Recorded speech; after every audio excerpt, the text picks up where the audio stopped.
মানুষ নারীকে বিবাহ করে, মহিলাকে বিবাহ করে চার কারণে। এই চারটি বিষয়ের এক একজন এক একটা দেখে বিবাহ করে। এক নাম্বার হলো জামালিহা, কেউ সৌন্দর্য দেখে বিবাহ করে। দুই, ওয়ালি হাসাবিহা, কেউ বংশমর্যাদা দেখে বিবাহ করে। তিন, ওয়ালি মালিহা, কেউ সম্পদ দেখে বিবাহ করে। চার, ওয়ালি দীনিহা, কেউ দিন দেখে বিবাহ করে। দিন, ঈমান, ইসলাম, পর্দা, নামাজ। আল্লাহ নবী সাল্লাল্লাহু আলাইহি সাল্লাম বলেন, ফাজফার বিজাতিদ দ্বীন, তুমি দিনকে প্রাধান্য দিও, দিনকে প্রাধান্য দিও।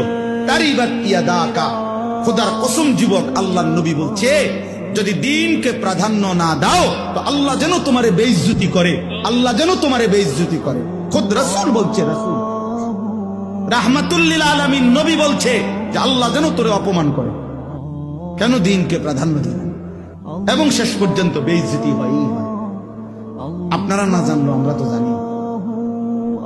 হাজারো মানুষের ব্যক্তি জীবনের চোখের পানি, একাকিত্ব জীবনের চোখের পানি তো